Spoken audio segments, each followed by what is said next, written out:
Are we live? Are we live? Are we live? Are we live? Are we live? I knew you'd get there first today.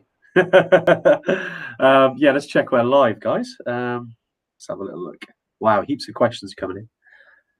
Okay, just check we're live. Hey, everyone, if you've just joined, do say hello. Yes, Dave, we're live. Yeah, it's switched now. You get I always used to get the notifications, but now I don't anymore. Oh, never mind, mate.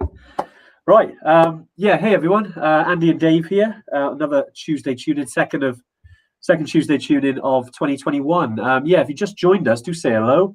Do comment. I've seen a few people join in as always. Brooke, it's been a few weeks, mate. What's going on? You must be working from home, surely. Hey, Brooke, how are you? Yeah, Brooke, Mark, Dave, Joe, Paula, Sarah, Julie, Sophie, Amanda. Great to see you on. Sophie, is this your first live? Wow. Or your first one actually watching live? Well, welcome. Yeah, it's relatively the same watching it in a replay, but I suppose you can get involved a bit more. So yeah, any questions, mate, do comment obviously below with any questions you got today. Dave, all about flights. It's the one. Yeah. Well, it's you know, we want to stay positive and to keep flying high. Oh, Dave, I'm a bad example on you. No, yeah. Sorry, I was waiting to see if I could hear everyone's laughter, but obviously no. No, yeah, it's a pertinent topic at the moment. Everywhere and everywhere, flights are being changed, delayed, cancelled, rebooked. And also we've noticed that there's a lot of questions because it's that time where pre-season, even though the season's obviously been disrupted, people are still thinking about it and looking at flights. So yeah, awesome. Yeah, we're going to cover it all today. Yeah, great stuff. Cheers, mate. Okay, yeah, well, loads of people joining us now. Yeah, I want to say hello to everyone if you can, but yeah, cheers for joining us. Bry, always, he loves this, doesn't he? Every Tuesday. Yeah. I think we need to come up with an award for like the person who's been on the most lives. I wonder if we can track that. Well, that would be like, I think, to be honest, I think I would put Brian, Shona, that's a beer, and Diane, and maybe Ramona.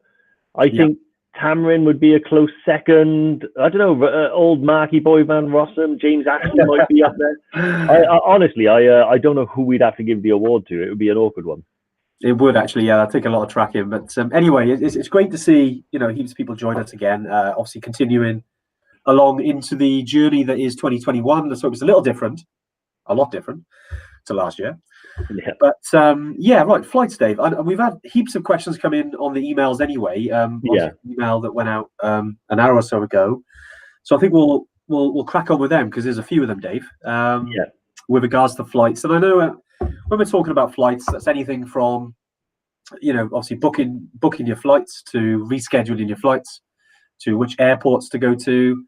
It could even mean in terms of what types of bags that because some people prefer to take a suitcase rather than a duffel bag onto an airline. You'd be amazed. I had that question with you the first time I went to EDC. I remember saying to Andy, like, Andy, help me. What do I do? Do I bring my stuff in a suitcase or a duffel bag? Or do I pack my duffel bag in my suitcase? These are questions that, like, I don't know, that seems to be a biggie. I know it was a big one in my mind because it was easier to focus on that than am I going to make it? What's the altitude doing? Never mind that big problem. Let's focus on how do I pack my Garmin? Yeah, exactly. Sorry, I just saw a great question by Dave, and it's not relevant, but you know what? I like your question, Dave. Can you use a day sack at night? So he's definitely on the same level as you, Dave, when it comes to puns. I think it must be the name Dave. It must bring something out in you guys. But yes, you can, Dave. Yes, you can use a day sack at night. Yeah. You should change them. We should have a day and night sack, shouldn't we? It's always nighttime somewhere. Yeah, exactly. Exactly. You can use that excuse not just for day sacks, but if you fancy a beer at 11 in the morning as well. Any excuse. Yeah. Right. Okay. Let's go deep into the tune in then. Okay. Questions. Right. We've had a few come in. Obviously, Lauren is on the phones, as we like to say. First one's from Sarah Bishop. Hey, Sarah. She's got a few different questions, so we'll answer them all. So yeah, my question would be, how much time do you recommend leaving after the trek is finished, going to Everest Base Camp?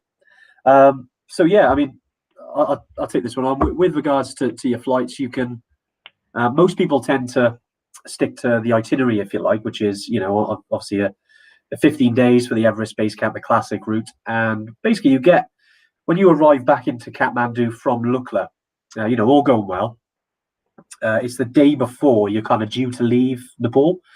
So that's the kind of standard way. But, you know, more and more people now are trying to leave themselves, you know, a couple of buffer days, 1 or 2, which means, you know, you get to enjoy Kathmandu. Plus, if there is any weather delays, then you've got a little bit of a buffer there as well. So although we've, you know, rarely delays happen, but, you know, we have to be open and honest, they do happen because of where Lukla is and because of the weather that happens there. You know, it's definitely, if you want to book an extra day on the end or 2, just let us know. You know, we can just make sure there's obviously accommodation for you, rooms available at the hotel. So when you, like, for instance, if you're booking your flights and you're uploading them to the members area on the website, obviously we'll get that info because it shows that you're sort of departed 2 days after, say, the trip ends. So we know then, okay, we'll be we could get an extra couple of nights for you. So yes, Sarah, I hope that answers that question. She's got a few more though, Dave, hasn't she? Do you want to take on the next one? Yeah, so let's finish it. Our original flights were scheduled for late evening, the day the trek officially finished, i.e. would we flow back from Lukla the day before? Is this enough time normally to account for poor weather getting back to Lukla? Are airlines flexible? Oh yeah, so essentially it's all about the same sort of stuff. Personally, I recommend, like Andy said, you know, have a day at the end. So normally, the EBC trip is 15 days, okay? So day 1 being arrive in Nepal, day 15 being leave Nepal, day 14 when you would arrive back in Kathmandu from the mountain. So you arrive back in Kathmandu, hopefully sort of late morning, you have the rest of the day that night, and then you leave the next day. If you have an extra day, it means day 15, everything's up to you. You know, most likely you're going to arrive on time. And then you can just go, you know, back to, me and Andy like always have a day or 2 extra, and we go to Buddhanath. We have a big breakfast, coffee there, do some souvenir shopping under our own time. And it's nice just to like get to know Nepal. You know, you can jump in some taxis, travel around, go places on your own steam. So yeah, having a day or 2 extra at the end is pretty good. With regards to how flexible your international flights are, I think it depends on who you go with. Most people, I mean, if you miss a flight, ordinarily, you know, that's done. You have to book another one. If you know you're going to miss it in advance, then quite often you can contact them, let them know. And I've changed a flight before, but I actually bought one early. So I had to leave Kathmandu. I had like a week extra at the end of the trip, and I decided to bring it forward a few days, and it cost me about £250 to do it. But it was worth it for the reasons we did it. But yeah, hopefully that kind of gives you a good idea of everything that, you know. It's one of those where I can't for certain say what it's going to be, but if you have a day or 2 extra, you're going to be fine either way. Yeah, exactly. It kind of, you know, let's remember, isn't it? I mean, we talk about this when we're going to Kili, or, you know, if we're going to, you know, like Morocco, or even like, you know, Machu Picchu in Peru. There's so much more to see than just the trekking side. So, you know, if you are, you know, into your traveling and you want to see a bit more than just the mountains, you know, there's other stuff to see, you know, certainly. And if you booked on any of our trips, just drop us a little email, you know, to info@evertrek.co.uk, and we can kind of guide you into any other sort of add-ons or options. We have sort of made it now that some of the additional sort of, you know, we almost call it like pimping up your trip, if you like, which is, you know, there's some add-ons that we kind of have put together, and you should be able to see them in your members area now. If you go in there, and it'll say basically about your members area. Have a little look. For any questions, just drop us a message.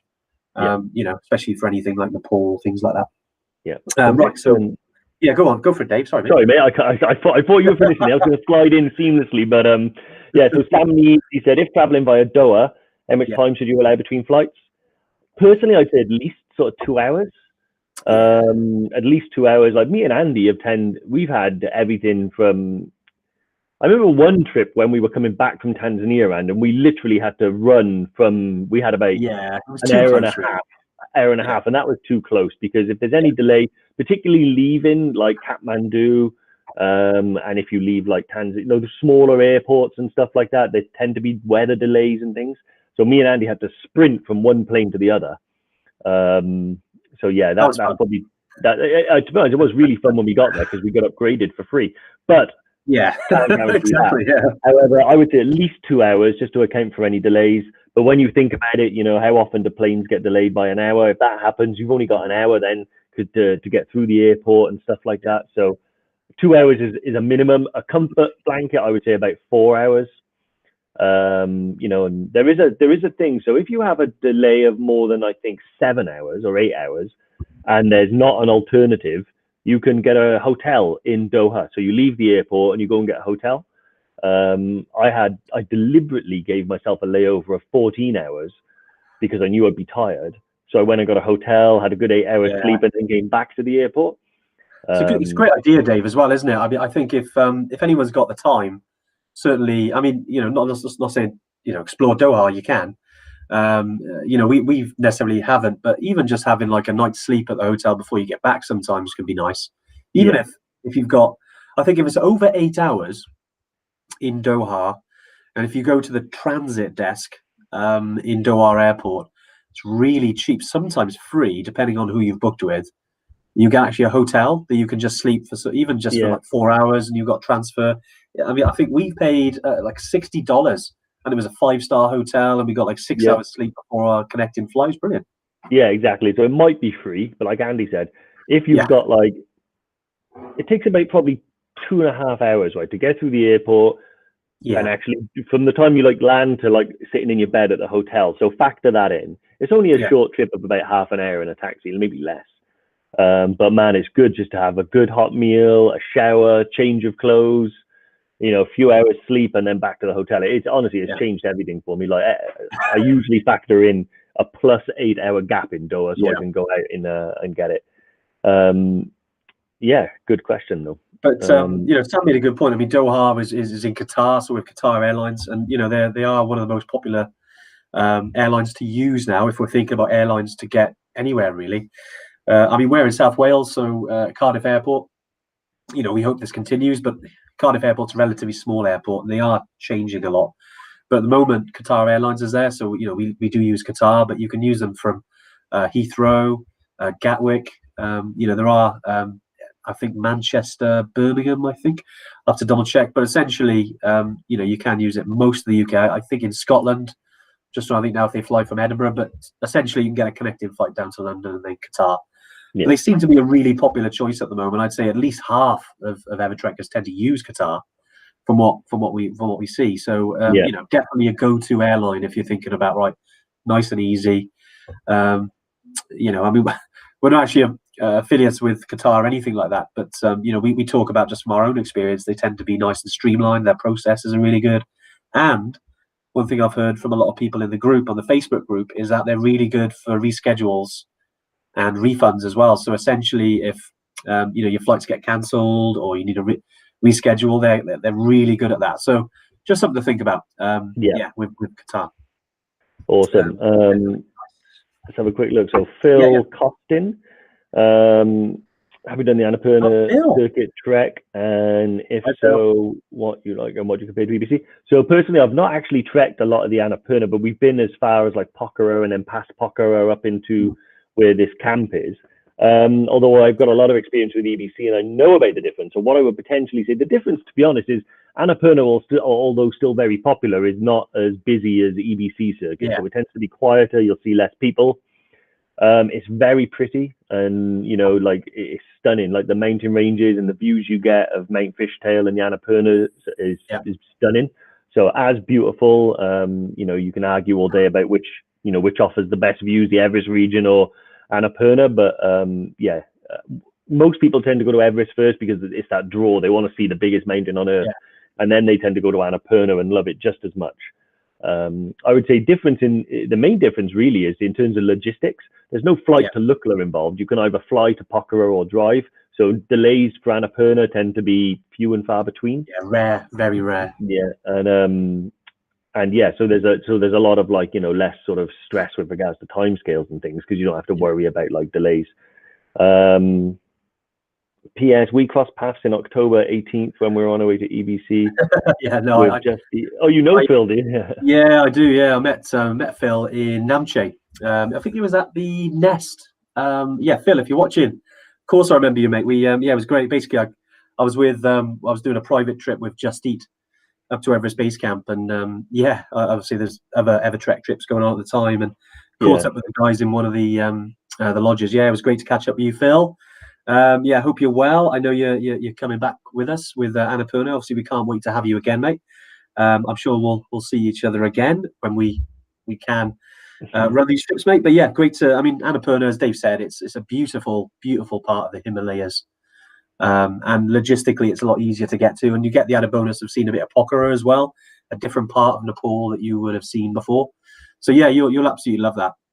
In terms of challenge level, it's like Dave said, relatively the same. It's a little bit different. There's a few more roads closer to the Annapurna region, which, although makes logistics easier, can take that spark away from it sometimes. You know, if you're trekking and there's a road over there, where the Everest region, as you know, Phil, and a lot of people, there's no roads. You know, so yeah, and that's only just the first couple of days, and then you're off, you know, around the Annapurna region. It's fine. But yeah, just something to think about, because I know people ask about that with regards to Everest or Annapurna. And you know, they're both amazing. I mean, why not do both? You know, we've got plenty of time when we can. That is, when we're allowed. Yeah. But right, yes, Heather, I just let's have a little look. So she's mentioned about Peru, about in terms of the airport to fly to, is the internal one to Cusco included in the trip? Yeah, Dave, I know we've obviously with this, because when with South America, it's relatively new for us, but we've kind of, in terms of launching it, you know, we wanted to make it as easy as we could. So yeah, with regards to internal flights, they're included. The international ones aren't. So get in there, because basically you fly into Lima, and then there's an airport or the hotel. So one of the reps sort of meets you there, take you to the hotel, obviously check in, and then the sort of morning after, I mean, depending on when your flight is, you then get transferred to your internal flight to Cusco. Okay. Yeah.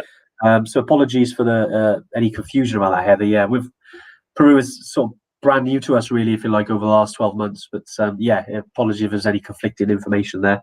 Hope that sort of clears up a little bit. So yeah, like I said, the internal flights are included to get from Lima to Cusco. Okay. Nice, Dave. Any what's the next question, mate? We got any? Anyway, so what? Dave Geary, wow, it's a beast. So basically, Happy New Year to you, Dave. Hope you're well, my friend. In respect to flights, what dates and times do your flights need to arrive and depart from Kathmandu in relation to EDC? So for instance, okay, so basically, you know, as I said before, EBC trip is a 15-day itinerary. Day 1 being the day you arrive in Nepal, and day 15 being the day you need to leave. So for instance, your trips are Saturday the 9th to Saturday the 23rd of October. So you need to leave the UK on Friday the 8th of October. So your flight, Heathrow, wherever it is, Friday the 8th of October. You'll fly through the air for quite a while, and then you'll land in Kathmandu on Saturday the 9th of October. And then we'll pick you up, and that's your start date. The leaving date is up to you. Well, half up to you. The earliest you can leave is the 23rd of October. So you arrive back from the mountains, you land in Kathmandu, you spend an evening, and then you would fly the next day. Or you can have an extra day or an extra 2 days or a week or 3 weeks or a month or a year. It's up to you how long you want to stay afterwards. You just let us know. You don't have the luxury of extending your stay. I should have read that first. You deliver the holidays. So what are the optimum times to arrive? Okay, so yeah, so you're going to need to, like I said, leave the UK the day before on Friday the 8th, arrive on Saturday the 9th, leave on the 23rd. Times, I would say you need to book your flight with 2 factors in. Having enough time in your layover, like we discussed earlier, like, you know, 2 to 4 hours minimum. And we want you to, well, we'd like you to arrive in Kathmandu as early as you can. Excuse me. It means that you have time to get picked up, go to the hotel, get refreshed, have a shower, wander around Kathmandu, and then go for your evening meal without a rush. And in relation to when you leave, it's entirely up to you, totally open. You have the entire window of the 23rd of October to do it. It doesn't matter, because it's all on you. So just try and figure it out by what time you want to arrive in the UK and go from there. Yeah, nice. Just going to bring something in as well, Mark. Mark bought one of our EverTrek jackets. Probably way before Christmas now, wasn't it? We were trying to get them out before Christmas, and with the deliveries and stuff over Christmas. But yeah, great to see that you got it, Mark. I know a lot of our EverTrekkers who have bought one of the jackets, raising obviously much needed funds for the support team and the guides in Nepal. So Mark, great stuff. No worries, mate. We always Always like to add a bit of sweets in there, just if you're going out for a trek. But yeah, glad you like them. And yeah, just while we're on that subject, Lauren, if you're watching, can you pop the link in the comments as well? Because if anyone does want to grab one of these jackets, we are having another batch made. Yeah. Obviously, that it's been fantastic, and we've had heaps of donations now. Obviously, they're £100 the jackets, but all the profits then go to the guides out there. And 𝗪𝐥𝐢𝐠𝐡𝐭, who's our operations manager, I will post a couple of pictures about this. Did a nice little sort of mini ceremony, if you like. They're trying to be as safe as they can in Kathmandu, because it's still, the pandemic's still going, and so in terms of meeting big groups of people, you've got to be a bit careful, especially in Kathmandu. So yeah, but we did do that, and they gave much needed supplies to the guys in Kathmandu, and some funds as well, because obviously there's still no trekking going on. And we were super chuffed with regards to how much we raised. But yeah, if you want to get the jackets, just thought I'd throw that in there. Click the link that Lauren's going to post and grab yourself a jacket. Again, it takes sort of 4 to 6 weeks essentially now with regards to getting produced in Nepal, shipped over, and then we'll send them out individually then. But yeah, grab one of the jackets, guys. Thought I'd get that in there. Cheers, Mark. Yeah, awesome. Yeah, I mean, you'll see some cool pictures when they had a big day in it where they got together all of like the food, the supplies, sent it out to the villages, sent money to support the people in Kathmandu. It was really great. I mean, awesome, absolutely awesome. Okay, next one, Marky Van R. Let's have a quick question, completely off topic. I remember.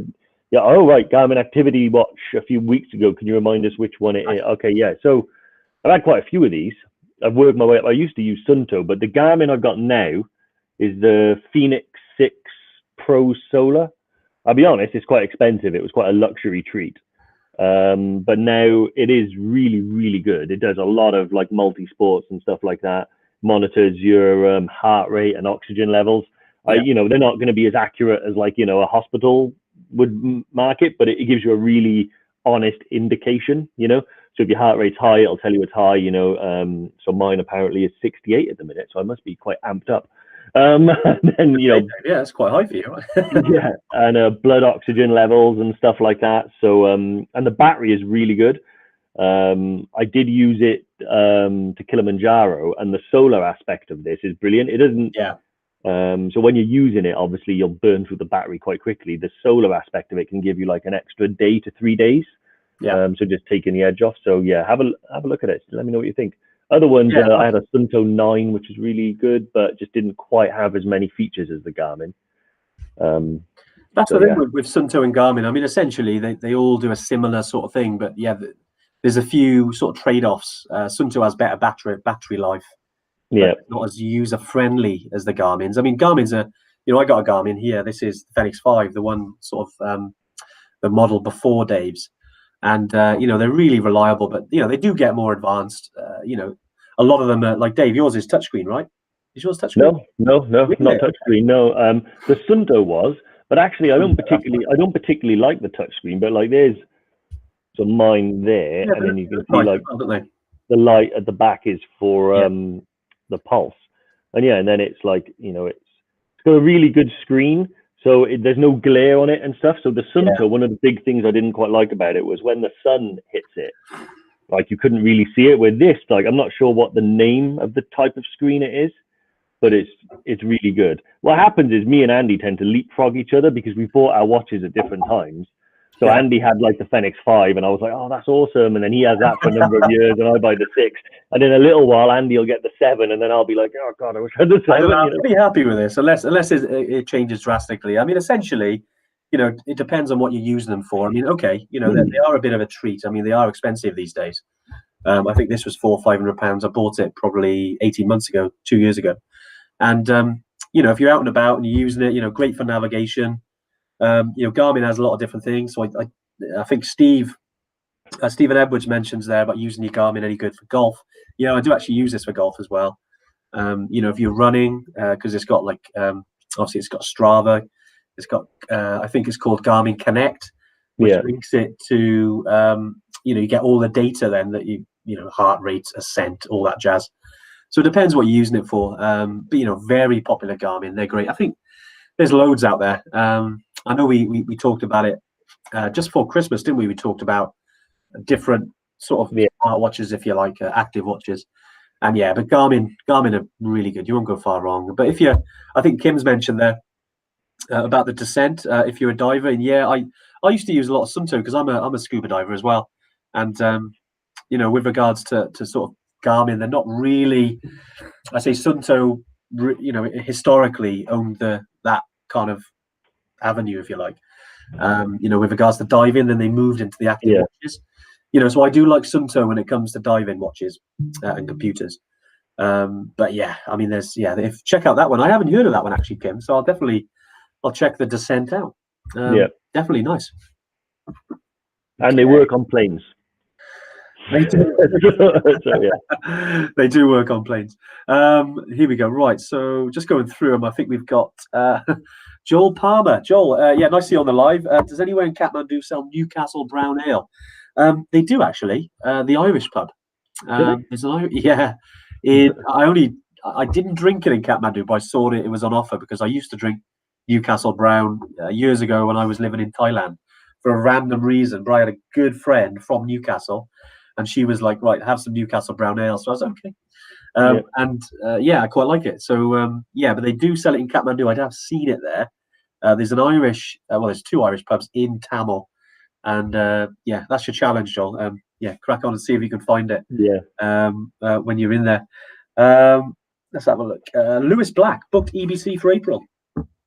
Would you recommend still booking flights early, or hold off a bit in case the UK stays in lockdown? Yeah, so it's a really good one actually, Lewis, and very apt because of the situation. I mean, Dave, I know we talked a lot of this about last week, aren't we? That we have advised people that the spring could be affected. So it's really one of those, isn't it? It's hard to say yes, go ahead, book your flights. It's going to happen because it's still up in the air at the moment. To be fair to you, you know, if you do book them, and I go back to what I said earlier about booking with an airline where you can change them. Last minute, like if you booked your flights, great, and you've got them locked in. So if it does go ahead, great, you've got your flights, and then you can reschedule them. You know, that's something to think about. You know, so I mean, as I'm saying this, you know, if you did book them, just to lock them in, and then have the option with the airline, to reschedule, then that could be something to think about, I think. So there's a couple of things you can do as well to kind of look after yourself, sort of financially. We know that things are uncertain with regards to flights at the minute, so we totally appreciate that. Between now and April, there's probably not going to be a huge difference in the cost, so you've got a little bit of time to hang it out and see what happens. But if you order, so first thing I'll do is, like, anytime you buy flights, think about getting your insurance first. You know, or at least have insurance, you know, with your bank or somewhere that covers the cost of the flight. Secondly, if you do it on your credit card or pay for them with like PayPal and stuff like that, normally you have like financial protection there where you can just claim it back through PayPal or the credit card company. So you haven't lost anything. And also by going direct to the airlines, as opposed to going through, you know, if you go through like Skyscanner, Momondo, those things, you will get cheaper flights, but they're sold to you by very small agencies, you know, so they don't have the capacity for refunds, for flexibility and rescheduling like you would direct with the airline. So if you go direct with the airline, you might pay a little extra, but think of it as like, you know, paying for peace of mind, because, you know, if you need to deal with them, it makes life so much easier.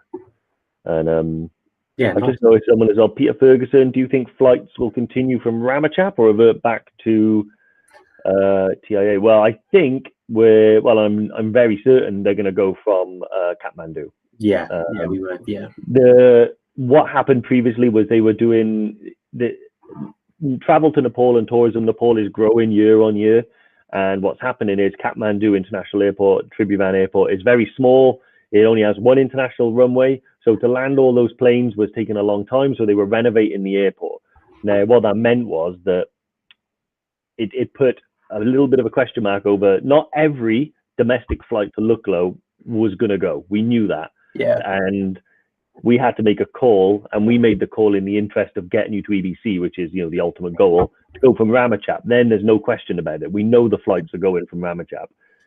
We know that some people, yes, they went from Kathmandu. We know a lot of other people as well went to Kathmandu, waited for 4 hours, their flight got cancelled, and then it was too late to go to Ramachap, so they lose a day. and that cocked things up like quite bad for those guys. So but you know, as far as we're aware, we've got no indication that there's any more work being done, and that we're okay to go back to Kathmandu. Yeah, it's a good point, and yeah, cheers, Peter. It's certainly one of those. It's a good option to have now. Now we know the processes, and you know, it was one of those things that the good old Nepalese airport told us and said, right, sorry, we're going to close the airport for a bit. We were like, okay, what do we do? But you know, every travel company was in the same boat. Yeah. And luckily, we our guys, especially 𝗪𝗏, he was ahead of the game a bit and booked accommodation that was quite close to the airport. So yeah, it was very lucky, really. But, you know, it's also as well, I think a lot of people that came back said, yeah, it was bumpy, it was long, I was tired. But you know what? They saw a part of Nepal they would never have seen, and that was a great kind of way. And you know, we have had feedback and saying, oh, you know, it was a bit long and this and that and bumpy, etc. And yeah, it's, you know, we have to remind ourselves sometimes that this is adventure travel. You know, things don't always go to plan. This is part of the game, really. You know, it's not a trip to Disneyland, and we have to remember that. Although we plan, you know, always planning for the best. These kind of things are part of the journey, and yeah, it is. Seeing part of Nepal was fantastic. Yeah. I remember, because I've done 𝗪𝗵𝗃 twice, and although I was like, geez, you know, 4.5 hour drive and then a flight, and I was thinking, you know, it's a mission. But you know what? It is all about the journey, and especially on the way there and stopping off in the villages, and you know, it has certainly added something to it, I think. You know, and I know we've had some people who loved it, some people who haven't. But you know, anyway, I know I'm going into it. Like Dave said, it's not that we're planning to do that at all. But Peter's on here as well. I did see his message on the Facebook group, and he said about don't use 𝗫𝗏, not great at rescheduling flights. Yeah, cheers, Peter. It's always good to get feedback about different companies who you book flights through. So yeah, 𝗫𝗏. Yeah, good. So like I said, always good to know who to use and who not to use. So cheers for sharing that, Peter, and obviously great to tell everyone else as well, because I want them to have the issues that you've been having, mate. So but yeah, hopefully you sort that out. Yeah, awesome. Great stuff. Yeah, what's next, Dave? So next we've got well, I've literally just refreshed and lost it. So yeah, James Ashley, the Lord himself, has asked, do we do airport pickups at all the airports? So yes, all included. So when you arrive at the airport, no matter which destination you go to, our team on the ground over there will be there to pick you up in a private vehicle and take you guys back to the hotel. So yeah, all you really need to do is turn up and look for the EverTrek sign and make your way over, and then you're welcomed and sent on your way. So yeah, no stress at all with getting from the airport and stuff like that. I mean, I know we had one time, me and Lauren thought we'd lost some people because we knew that they were going, but a couple of customers didn't tell us that they booked their own accommodation and stuff like that. So we were tracking their flight. We knew when they arrived, and then the guys rang me and like, hey, they're not there. Where are they? And then we couldn't get hold of them for a day. So yeah, as long as you tell us, you know, if you're doing anything different. But as far as pickups go, yeah, also it will be there, guaranteed. Before you go, you send us your flight information and stuff like that.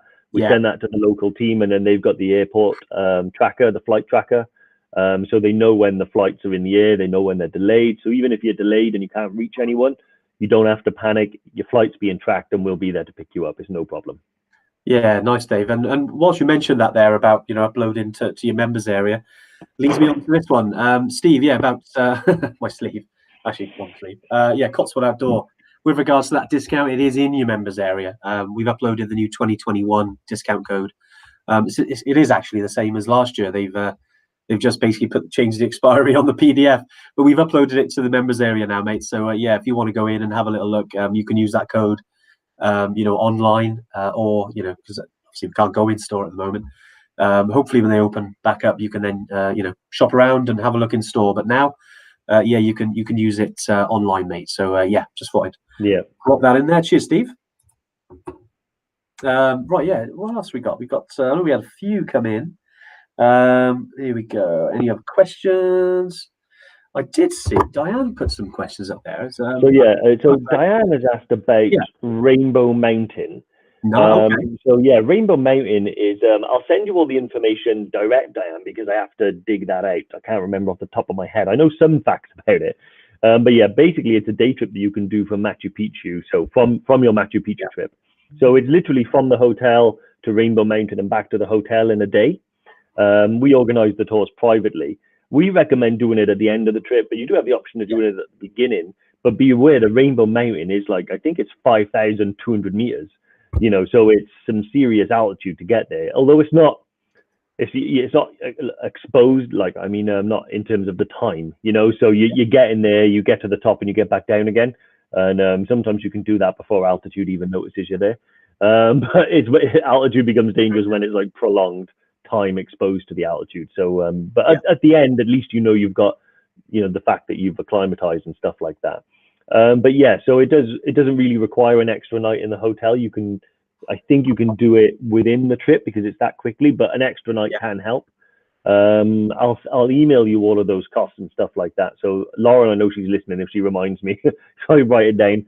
I can send you all the details and stuff like that for the extra night. From memory, I think it's probably around between $60 and $90 a night. But I'll let you know specifically after this. Nice. Yeah, cheers. Yeah, Martin McCollum's on it. He's if you see sorry, Steve, go back to the previous one about your Cotswold. Yeah, Martin McCollum just put there. It's a downloadable PDF. Yeah, Martin, you are on it, mate, so you know exactly. Yeah, so I mean, with regards to flights, I mean, just to kind of round it off a bit, really, because I know we've got. If you haven't got any more questions, do drop them in. With flights, especially at the moment, it's important to remember that, you know, if you haven't booked them yet, do book them direct. I think we're definitely advising everyone now, book direct with airlines. I know that you might get it cheaper. It certainly searches, like when I sort of research for flights, I do look at like Skyscanner, Momondo, get the kind of flights where they're running from, and then go to the direct airlines and then book the flights. So, you know, it's a roundabout way of doing it, but it just secures that, you know, as I think Peter was talking about earlier about booking through one of the third-party agency, you just get aggro if you're trying to reschedule. And I think now more than ever, you know, we need that flexibility with regards to your flights. I mean, it's, you know, something that, you know, going back probably 18 months, 2 years ago, that we wanted to try and do is include international flights in our trips. It was something that we realized we hadn't done. But unfortunately, because of our numbers, you know, of people we kind of take to Everest Base Camp and 𝐾𝐠, especially when it comes to rescheduling, it's a lot easier if you do it. And it's not that much, you know, if, like, for instance, if you book through us, it'd definitely be more expensive. And, you know, thank God it was like that, because right now it is obviously easier for you to reschedule than if you were booking through us. It just makes sense, I think, when it comes to that. You know, so we want to make sure that you know, we're all on the same page with that. We know it's challenging right now, especially around flights, and obviously we're regarding our end, which is the land stuff. You know, running your trips. You know, we'll always be flexible. Yeah, that's what we're about. We've always been like that. We don't need COVID just to be like that. We're always flexible, and we'll remain so as we go forward. So, yeah, but when it comes to flights, look around. You know, if you're lucky enough to get to go on business class or something like that, then well done. They're quite pricey, but you know, there's plenty of options out there. But you know, I quite like, you know, going in the, you know, cattle class. I quite enjoy it. But yeah, there's heaps of options available.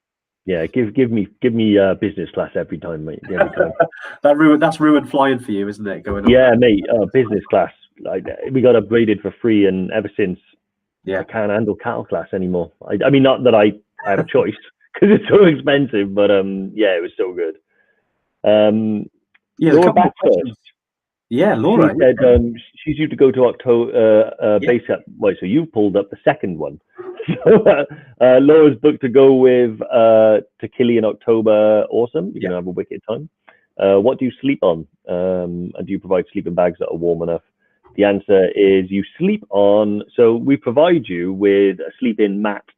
It's very similar to like those mats you used to do like gymnastics on in high school, you know, like those type of things, although maybe a bit harder. So what I recommend is, if you want like a comfy thing, bring a like a Thermarest mattress, like a blow-up one. They pack down to about this big.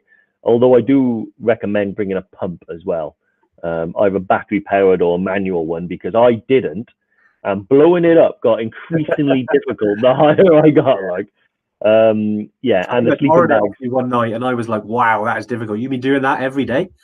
Yeah, I mean, at one point I remember I got stars in my eyes because I was like blowing it up, and it really wasn't great. However, yeah, so we do provide you with one. If you don't mind a really firm bed, then it's going to be perfect for you. If you want something a bit softer, bring a mattress for blow up one. You can rent sleeping bags over there. It's like $5 for the whole trip, and they're definitely warm enough. Guarantee you that. Your second question, which was where's the best place to get insurance for 𝐿𝐸? So we've got some blogs on insurance as well. Maybe Lauren could post one here. So True Traveller is one that I know myself and Andy have used the most. So I think they're usually pretty good. Then you've got 𝐵𝐾𝐵𝐿, Big Cat. Pretty good as well. Yeah, I mean Kilimanjaro is so well established that even if you Googled UK Kilimanjaro insurance, you'll get a list of 100 different providers. We just from personal experience, I can say True Traveller are pretty good. 𝐾𝐵𝐿, Big Cat, and Dog Tag, like we said, they're the ones that we see pop up the most. Yeah, definitely. We're trying to get some. I mean, I've reached out to some of these to try and get a direct route into these companies. Very difficult at the moment, especially over the last 12 months since good old COVID happened. But yeah, in the future we might have some sort of direct links that'll be easier, and we might get some discounts for that. But until then, certainly, if Lauren can post that article around the best insurance companies to use, and as Dave said, True Traveller, 𝐾𝐵𝐿, Big Cat, they're the big three really. And I've got some videos on that page as well that kind of walk you through how to book them. I mean, they were current maybe 12 months ago. They might have changed a little bit because there's a little walkthrough because they're always updating the their websites and things. But essentially, you probably get the idea in terms of booking those. And Peter Ferguson's mentions there. He's booked through 𝐾𝐵𝐿, and they are really good. I think we've had over the last sort of 4 years or so, we've had a couple of instances of evacuations. So it's always good to see which insurance companies are good when it comes to that. And you know what? I think Big Cat, 𝐾𝐵𝐿, we were two people I remember off the top of my head, and their processes were fantastic in terms of, we've got to get this person out, in terms of, because in Nepal with a helicopter, there's always that conversation between the insurance company and the helicopter company, if it comes to it. And we're kind of the go-between, and those two companies were really quick. Get the customer out of there, get them to safety down to Kathmandu, and that was great. So yeah, just in terms of that peace of mind, definitely when it comes to insurance companies, that's why we recommend them, because essentially they're all really similar in terms of cost, unless you've got pre-existing medical conditions. Unfortunately, when it comes to age, if you're over a certain age bracket, it does get more expensive. It's insurance companies for you, because of the risk. But yeah, definitely those two when it comes to that. A couple more on here. Was it Julie's mentioned? Sorry, I'm just going through all of these. Right. Any others you can spot, mate? So an interesting one just popped up with I think it was Laura again. That's funny. James Ashley. I had KLM and I had enough points to get a sweet hat once. Nice. Send me a picture of the hat, mate. Laura Bachelor, and it actually is an interesting one, not directly related to flights, but did base camp 18 months ago. Do you know what? I could have sworn I remembered your name. Well, in fact, I did remember your name. I just couldn't remember whether you've gone or yet. But which is harder? So 𝐿𝐸 or 𝗵𝐵𝐶? To be honest, it's a little bit like comparing apples and oranges. They are very different trips in terms of what they are. Base camp's 11 days of trekking. 𝐿𝐸's 8. So it's shorter. And a couple of those 8 days of 𝐿𝐸 are quite easy, I'd say. In fact, out of the 8 days, I'd say there's 2 days that stand out that are probably as tough or harder than 𝗵𝐵𝐶, and the other 6 days are probably pretty much easier or about the same as an average day. Nothing too extreme. The day we go up to Lava Tower and down to Barranco Camp is pretty tough. You gain a lot of altitude in the afternoon, and you go quite high, like 1,000 meters gained, and then you come back down. It's all part of acclimatizing you, but that gain is quite tough. And Summit Day, which is Summit Day is harder than any day on 𝗵𝐵𝐶. It's a bit of a beast. I say harder, but it's more like it's awesome. It's epic. It's awesome. It's a proper summit push. You kick off in the middle of the night. You're trekking up to nearly 6,000 meters. It's like a proper expedition. It's windy. It's honestly, I absolutely loved it. It was I'd love amazing. to do that right now, I'm telling you. After all we've been through the last 12 months, I would love to be on the summit Killy right now. Wow. Yeah, it is. It is genuinely like mind blowing watching the sunrise. Yeah. From the summit of Killy. It's amazing. And so, but honestly, the day will knacker you. It is so hard, you know. But it's not like laboriously hard. You know, it's like epically hard is how I'd say it. You're never sort of bored and just trudging along, and it's always awesome. So yeah. And it's always as well, Dave, isn't it? As we're talking about that you know, the summit, it's about your mates as well, the people who are in the group, and helping each other along. Because I think, I mean, I'm talking from our experience, but I know this has happened on dozens and dozens of trips. Is that, you know, you just need that pat on the back sometimes. Say, come on, you know, let's keep going. And especially on Killy Summit night, you know, you need that. It's because if you're like me, and I like my sleep, and you're hiking, you know, for hours during the night, and you feel like you're almost falling asleep on your trekking poles, and all you need is someone to go, come on, stay awake, you know, give me a jab, you know, just keep me awake. But you know, it's great. Yeah, nice, David. You were talking about it there, and it was can't go. There it is. Summit certificate for Killy there, you know, with the ceremonial sort of necklacey thing that I got given. So very nice. Yeah, it stays there and it stays proud. Shane Hubbard has asked a pretty good question actually around hey guys, obviously with the trips, all brilliant, all spectacular. Would you have a trip that you recommend as a good intro to high altitude trips you specialize in? Yeah, so with I mean, with all of our trips, you know, they're all pretty epic in their own right, really. I'd say, you know, in terms of altitude, if you want a little taster, then I think 𝗪𝗏 in Morocco would probably be the one that I would recommend. You know, you're going up to just over 4,100 meters, so you are getting to what we class as, you know, high altitude, but you're not there for that long, so it's difficult to kind of say it'll be like when you're on base camp and you're above 3,000 meters for pretty much the entire trip except the first day. You know, then you do feel the altitude, especially on Killy as well, because you're up and down quite quickly. But with 𝗪𝗏, certainly if you're on our 8-day itinerary, because we got a 4-day, 8 days, so it depends, you know, what you know, if you got much annual leave, or you know, you got that flexibility, you can do it over Friday to Monday, which is why we got a 4-day. You know, so you can pretty much nail it, have a night in Marrakesh, and then you're back home. Brilliant. But then if you've got a little bit more time and you want to make a bit more of a trip about it, we've got 2 days in Marrakesh, and then you've got the rest of it then in the mountains, and you're at altitude for a significant longer period. So but I would say, yeah, if you're looking for that kind of intro, you know, 𝗪𝗏.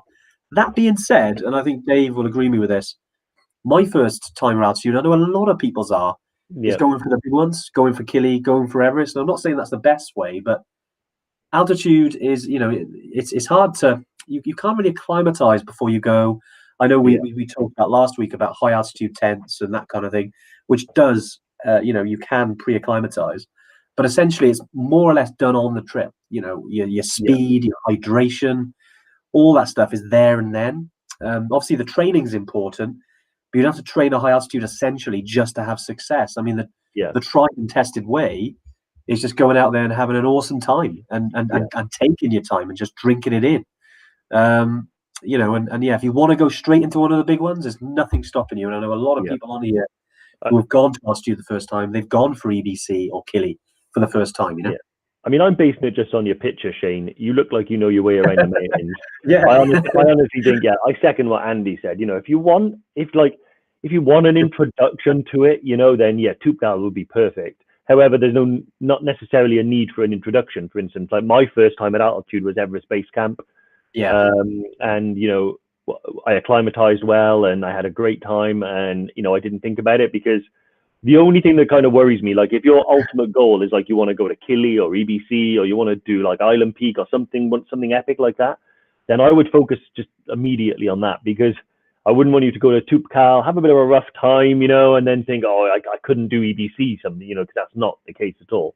You can absolutely acclimatize, and every time you acclimatize is a little bit different. We've talked about that in the past, you know, like both myself and Andy have, you know, probably done EBC more than the average person. And you know, I know Andy's had a night in 𝗁𝗏𝘅 when he didn't feel too great with the altitude and a bit of exhaustion. I had it on Kilimanjaro actually, where I took Diamox for the first time for the trip, and then I've done other trips where I've barely noticed the altitude, you know. Yeah. So your body will react differently every time, but as long as you do the basics right, it'll always acclimatize, you know, to a degree enough to get you to where you need to go. Yeah, nice.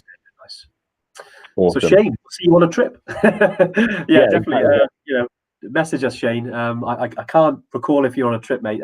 But if you do want to go to high altitude, obviously we'd love to have you with us. You know, definitely drop us a message, and you know, we'd like to help you plan that journey. Plan for when you can, so when we can go and hike in the mountains. Warren asked a good question, actually. You know, I know we've briefly touched on this earlier in the call, either in the live, around you know, potentially delays at 𝗪𝗏. I know, I don't know why I said call. It's because it's like a Zoom call. This is Zoom calls, you know. Because we're on Zoom too much. Too many Zoom meetings at the moment. Yeah, how many times do trips to Everest Base Camp overrun, so extra nights of flights are necessary? You know what? In the last 4, because it's actually our 5-year birthday in March, which is nuts. I can't believe we've been going. We've run in trips for about 4.5 years. But yeah, essentially in that time, it must be on one hand that we've had, you know, just thinking back, Dave, in terms of numbers, of groups that have been stuck. I mean, we've had a couple where it's more to do. Do you remember festival season a couple of years ago? I think if Brooke's on here, and she was delayed by a day because all the airlines just down tools, didn't they? Just out of nowhere. I think you can count on one hand the amount of times where the delay has been more than a day. You know, so the majority, like delays in terms of hours, you know, frequent. That's normal. You know, so you might get out on the first flight, you might have a 2-3 hour delay, but that's fine. That's all perfectly fine and normal. Like I actually had 2 days in 𝗪𝗏, not delayed. I actually I got a chopper. I joined Chopper Club and got a chopper back. So I got back 2 days early, and I actually had 2 days in 𝗪𝗏, and it was actually really enlightening to spend a few days there and just watch the weather, you know, and not like I was just sat there with a telescope, but you know, like you see cloud come in, planes can't land. Half an hour later, the cloud goes out, and you can imagine planes from Kathmandu like scrambling, you know, to get there and stuff. So that's normal little delays. I would say, like Andy said, we could count them on one hand the amount of times that we've had. We had an instance where Paula, I believe, and another customer went, and the monsoon was delayed by 2 weeks. Oh yes, which, you know, which probably due to climate change or something like that. That was pretty much early to mid-September, and that difficulty there is like, you know, the monsoon came in. There's nothing we can do about it. We can't hold it back, and you know, that caused a bit of a delay. So that's 2 that I can remember. Old Dougie Boys confirmed it here. He was on the well, he was with Brooke. That's why. Sorry, Doug. Good to see you on, mate. He had plenty of snow action this week. I'm very jealous. I saw your pictures. But yeah, going back to 𝗪𝗏, Doug was he actually spent a day in 𝗪𝗏 extra because of the festivals. Literally, the pilots just down tools and didn't want to fly. So yeah, it was you know, something we had to manage. And that's why it's sometimes important just to have that extra day, unless you are, you know, with time and you have to get back, which I know Brooke did, and she literally landed at the airport. We organised her bag to get taken in a taxi from one of our staff from the hotel to the airport, so the bag could meet her there. And then she was literally landed, collected the bag, and then flew back home. And I remember she was like absolute craziness, but it worked. And you know, that's just Brooke though, and she's an attention seeker. You know, she does things that way. No, I love you, Brooke. Yeah, that's good. Oh, Shane, you've done 𝗵𝗏 and you've done a few other summits in the Alps. What are you waiting for, mate? Island Peak. Let's go. Island Peak, Mera Peak, you know, let's go. 𝐴𝐵𝐴𝐶𝐵, perhaps. There's an interesting question about 𝐴𝐵𝐴𝐶𝐵. I just spotted it a minute ago. Yeah, I'll bring that up, actually. Stephen, because Steve's booked on to do EBC with a bunch of his mates. With regards to summit success, it's definitely a lot lower, isn't it, because of the actual challenge it is, Dave? Yeah, so it's like, you know, it's the highest mountain outside the Himalaya. It's just shy of 7,000 meters, you know, so you think Everest is 8,848. 8,000 meters are considered like some beasts, you know, so you're flirting with, you know, needing oxygen almost. I would personally say, so with 𝐴𝐵𝐴𝐶𝐵 was new to us, so we're going to be launching our first trip to 𝐴𝐵𝐴𝐶𝐵. Well, it's supposed to be this year, may still be this year, but we're going to, you know, see how old Uncle COVID allows us. But what we've done is, so we've actually allowed time within our schedule. When we acclimatize on, there's like 3 separate peaks and other peaks. I can't remember the names now, Cerro something. And we acclimatize on those. So we're not acclimatizing on 𝐴𝐿𝐴𝐺𝐲. So 𝐴𝐿𝐴𝐺𝐲 base camp can be quite busy. People are doing sorties up and down 𝐴𝐿𝐴𝐺𝐲. So we acclimatize on a quieter peaks, neighboring peaks. It also means you get to see a bit more of the valley. And then we've got an extra 24 hours put aside for summit. Weather on any high altitude mountain is the key. We need good visibility, and we need, we need our temperatures not to be too extreme. So yeah, to be honest, I think success on 𝐴𝐿𝐴𝐺𝐲 is greater than you'd expect, because it's not a technical mountain, so that allows us to trek in a little bit of bad weather, so there's no risk of falling off or exposure or anything. But I would say, yeah, it's one of those. It's hard to give you an answer because it's unpredictable. But we have done our best to accommodate that unpredictableness by having an extra day involved in there. So if you do get up there and it's bad, you can always drop down to a high camp, wait out there. When you get a summit window, you kind of go to the top. It's proper high altitude expedition stuff, and that's how they tend to run it.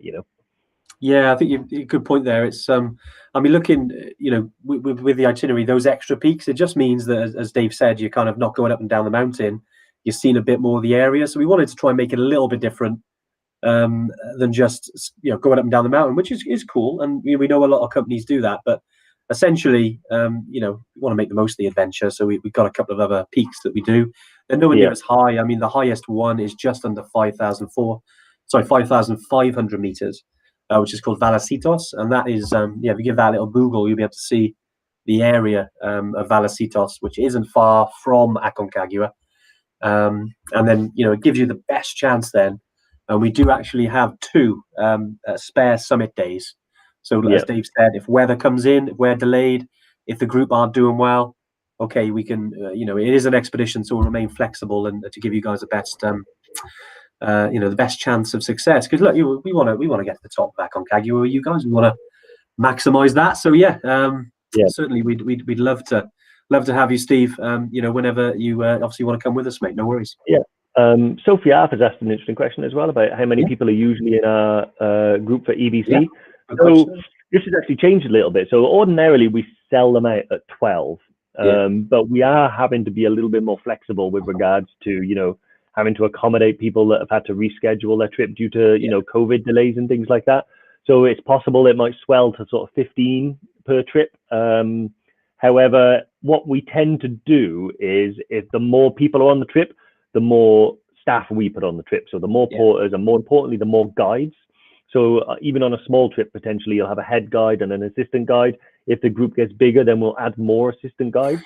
What that does is it kind of gives a big group a small group feel, because there's always a guide you can talk to. You're not like waiting to ask a question or anything like that. What we are doing now as well is, if we see that numbers are like getting too big, we'll run 2 parallel groups alongside each other.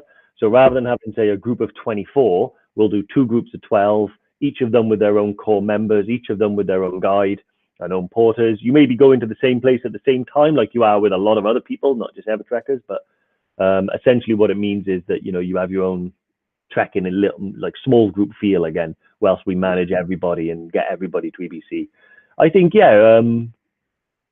it's one of those as well where, like, I think most people who will be able to comment, when you are on the mountain, you can kind of trek with whoever you want to trek with. You can trek on your own for a bit, you can trek with friends from your group, you can chat to some other people from another group. It's a very sort of, you all become like one large community. You'll see the same people from other trips. Like I got really friendly with a couple of Brazilians on one trip. We were like, they're still my friends on Facebook, just from walking together. And you're famous, right? I believe so. Yeah, I'm not. There were TV presenters in Brazil. I remember that, and I was thinking, a little look. Not that we watch much Brazilian TV, but maybe now we can have a little look. Actually, yeah, exactly. He was a man, and so they were husband and wife, and they went there, and very tragically, I think, between Gorekshep and base camp, Sophie, I think her name was, started to feel really unwell and stomach upset. So I promised to bring her back a stone from base camp, so because she'd done all the work, she didn't have anything left to prove. and unfortunately, you know, I suspect was drinking some water she shouldn't have. But yeah, I brought her back a stone anyway, so she did it. Yeah, nice. Yeah, just I know a few people have mentioned about sizes of groups and things like that. Yeah, it's one of those things. We've had to remain a little bit more flexible than normal, especially over the last sort of 10 months. So yeah, we have with some dates put 2 groups, and some of those are, you know, they're separate guys, separate groups running at the same time. You know, so yeah, if you see a date and you think there's a lot of people on there, they would be 2 separate groups sometimes. So yeah, just message us and we can clarify. Yeah. You know, if you've got you know, we're not going to separate people. If you're going with a friend, you'll be with a friend. Yeah. You know, a partner, or, you know, someone you know, someone you've connected with on social media. You know, we're not people to say no. we'll make it happen. It's not a problem. Yeah, exactly. I mean, we did have a situation where, like, you know, if you want to trek with someone, we'll make it happen. You know, like that flexibility that Andy talked about earlier, about, you know, goes pretty much with every aspect of the trip. I can just capture one guy, Lee Stevenson. He's on April 2022 for an Island Peak trip, and at the moment you're the only one booked on. That can happen for a while because obviously the Island Peak numbers tend to be quite small. However, you know, get in contact with us, and if around that time we notice there's a similar date where there's other people booked on, then maybe we can move you onto that one, and get you going with people. But I'm very confident by 2022 more people will book onto your trip. 100%. Yeah, if it was EBC, it'd be booked up by now. You know, if it was 𝐾𝐜, but Island Peak's a slow burner, you know, because we generally don't get as many people. We do get quite a lot, but, you know, compared to like EBC, it's nowhere near as many. Wow, I just looked at the time. It's 1:30. Dave, been on an hour already. Hey mate, that flew by. I wanted to get that one in. Yeah, sorry mate. Well, it was really plain sailing today, so that was good. Yeah. Sorry, I was going to say that. Yeah, that's pretty good. Don't mate, let you have that. Nice. Well, look, I hope we've answered most questions today, and, you know, it's been great. Obviously, have everyone on for the second week of the year. If we didn't answer your question, we will try and get back to you as soon as we can. We'll go through and see if we didn't answer. We'll, you know, because we want to get those questions answered for you. But yeah, Dave, another great live. Great. Yeah, mate, that's awesome. You know, yeah, we get by on a wing and a prayer, mate. We do pretty well, and you know, we wing these things all day. Great stuff. Yeah, it's been great. Yeah, that's been awesome. Well, look, we'll catch you next week. In the meantime, yeah, if you want an email, just fly them over to us, and we'll catch you next Tuesday. Yeah. See you guys. Bye.